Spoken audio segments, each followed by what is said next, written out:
5월 18일 월요일. 수천 번의 오늘. 이순신 장군은 임진왜란 기간 동안 일기를 썼습니다. 오늘날 우리가 아는 난중일기입니다. 영웅적인 승전 기록으로 가득할 것 같지만 실상은 달랐습니다. 일기의 대부분은 그날의 날씨, 부하들의 안부, 어머니에 대한 그리움, 몸이 아파 누워있었다는 기록으로 채워져 있습니다. 화려한 문장도 거창한 다짐도 없습니다. 그저 하루를 있는 그대로 담아낸 기록들입니다. 오늘의 날씨를 적는 사람은 오늘의 바다를 읽을 수 있었고, 오늘의 군사들을 챙기는 사람은 오늘의 전투를 이길 수 있었습니다. 그에게 7년의 전쟁은 하나의 긴 전쟁이 아니라 수천 번의 오늘이었습니다. 그리고 그 오늘 하루하루는 결코 우연이 아니었습니다. 하나님이 허락하신 날이었습니다. 우리는 종종 인생 전체를 바꾸겠다는 거대한 결심을 품습니다. 그러나 인생은 오늘 하루의 합산입니다. 명량대첩의 기적은 아프고 지친 날에도 일기를 쓰고 새벽에 일어나 병사들을 살피고 오늘의 자리를 지킨 수천 번의 하루가 쌓인 결과였습니다. 여호와께서 정하신 오늘 이 하루, 그 하루를 성실히 살아내는 것이 인생을 바꾸는 시작입니다. 오늘이 쌓이면 인생이 됩니다. 오늘의 말씀. 이날은 여호와께서 정하신 것이라. 이날에 우리가 즐거워하고 기뻐하리로다. 오늘의 만나. 오늘 이 하루는 여호와께서 정하신 날입니다. 그 날을 성실히 사는 것이 가장 아름다운 기쁨입니다.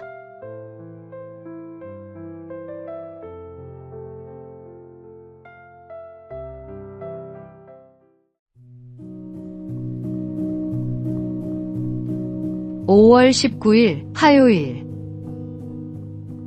옥수수 박사의 꿈. 고등학교 진학에 실패한 한 학생이 집에서 농사일을 했습니다. 미래가 암담했던 이 학생은 신앙을 갖게 되면서 꿈이 생겼습니다. 하나님이 주신 그 꿈이 그를 이끌어 마침내 농학박사 학위를 받게 했습니다. 학위를 받은 그는 교잡종 옥수수를 개발하는 데 전력을 쏟았습니다. 아침마다 머리카락이 한 움큼씩 빠질 만큼 집념으로 매달린 결과 동일 면적에서 과거보다 3배 이상의 수확을 거두는 데 성공했습니다. 처음에 무시하고 싸늘하게 대하던 농민들도 그를 영웅으로 떠받들었습니다. 그는 그것으로 멈추지 않았습니다. 내가 5분만 더 연구하면 5,000명의 아프리카 어린이들이 살아날 수 있다는 마음으로 나이지리아로 떠나 아프리카 옥수수 농사의 최대 적인 악마의 풀에 저항력을 가진 신품종을 개발했습니다. 아프리카에서 기아 문제 해결에 매진한 17년. 9번의 말라리아 감염, 생사를 오가는 순간에도 그는 멈추지 않았습니다. 그 후 그에게는 한국의 슈바이처, 아프리카인보다 아프리카를 더 사랑하는 한국인이라는 칭호가 붙었습니다. 이 사람이 바로 김순권 교수입니다. 그의 집념과 실천은 모두 신앙에서 비롯된 것이었습니다. 하나님이 주신 꿈은 반드시 길을 만듭니다. 꿈이 있다면 신앙을 놓지 마십시오. 오늘의 말씀. 너희에게 인내가 필요함은 너희가 하나님의 뜻을 행한 후에 약속하신 것을 받기 위함이라. 오늘의 만나. 신앙은 내 안에 잠든 가능성을 깨우는 힘입니다. 하나님을 믿는 자에게 꿈은 반드시 이루어질 씨앗입니다.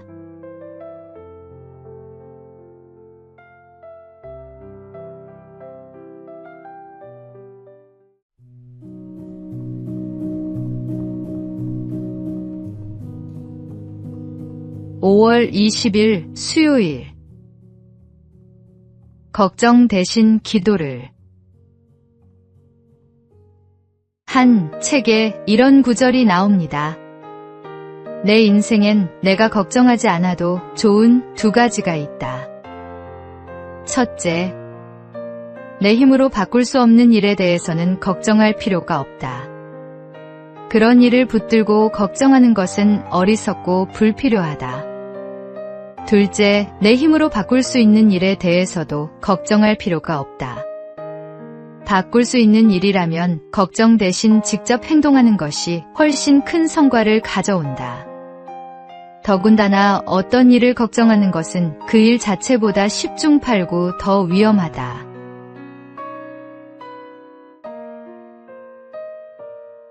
우리는 해결할 일은 빨리 해결해야 한다며 걱정하고 해결하지 못할 일은 어떻게 하느냐며 또 걱정합니다.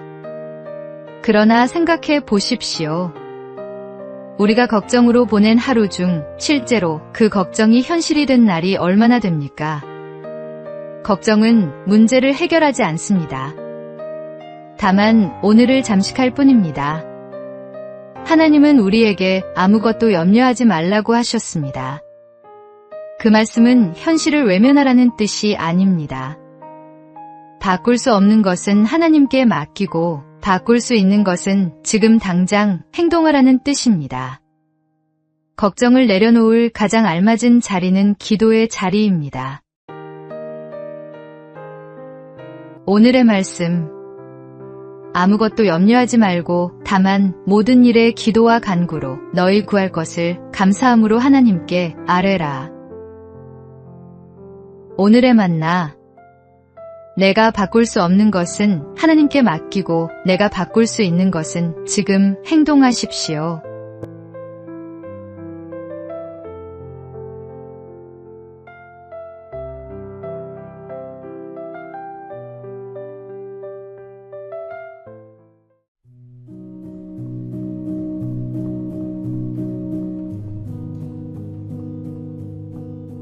(5월 21일) 목요일. 도자와 도자. 조선시대에는 도둑질을 한 사람의 이마나 팔뚝에 도자를 새기는 자자형이 있었습니다. 평생 지워지지 않는 낙인이었습니다. 같은 마을에서 같은 죄를 짓고 같은 낙인을 받은 두 사람이 있었습니다. 한 사람은 마을을 떠났습니다. 낯선 고을에 흘러들어 이마를 감추고 살았지만 숨기면 숨길수록 마음속 낙인은 더 깊어져 끝내 떠도는 삶을 벗어나지 못했습니다. 또 한 사람은 고향에 남았습니다. 이마의 글자를 숨기지 않았습니다. 흉년이 들면 남보다 먼저 품을 팔아 이웃을 도왔고 상갓집에는 먼저 달려가 며칠이고 곁을 지켰으며 힘겨운 노인의 밭을 말없이 일구었습니다. 세월이 흐르자 마을 사람들은 그의 이마보다 그의 손을 먼저 기억하게 되었습니다. 어느 해 마을 어른이 말했습니다. 저 사람 이마에 새겨진 것이 도자인지 이제는 모르겠소. 우리 모두는 죄인입니다. 그러나 죄를 지은 뒤가 더 중요합니다. 하나님은 우리의 죄를 감추라 하지 않으십니다. 고백하라 하십니다. 자백하는 자에게 그분은 신실하게 응답하시고 모든 불의에서 깨끗하게 하신다고 약속하셨습니다. 낙인은 사람이 새기지만 지우시는 분은 하나님이십니다. 오늘의 말씀, 만일 우리가 우리 죄를 자백하면 그는 미쁘시고 의로우사 우리 죄를 사하시며 우리를 모든 불의에서 깨끗하게 하실 것이요.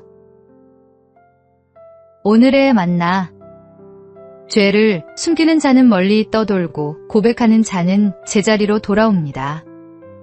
하나님께 정직하게 나아가는 것이 새로운 출발의 첫걸음입니다.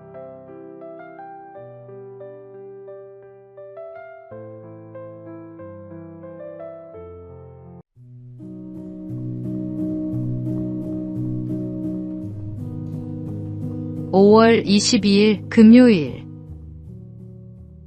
쳐낼수록 달아진다. 젊은 사업가 한 명이 있었습니다.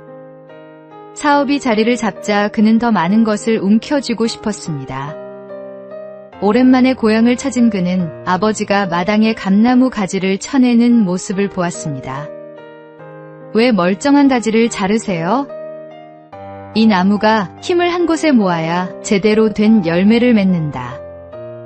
가지가 많으면 영양이 분산돼서 열매가 다 작고 맛이 없어. 쳐낼수록 남은 열매가 더 크고 달아지는 거야. 서울로 돌아온 그는 욕심으로 버려놓은 것들을 하나씩 쳐냈습니다. 처음에는 잃는 것 같아 두려웠습니다. 그러나 남은 힘을 한 곳에 집중하자 사업은 전보다 훨씬 단단하고 풍성해졌습니다. 쳐냄이 손해가 아니라 더 큰 열매를 위한 준비였던 것입니다. 하나님 아버지께서도 우리 삶의 가지를 살피십니다.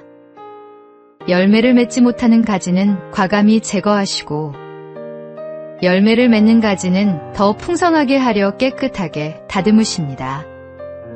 그 가지치기가 때로는 아프고 억울하게 느껴질 수 있습니다. 그러나 그것은 버리심이 아니라 더 크고 단 열매를 위한 아버지의 손길입니다.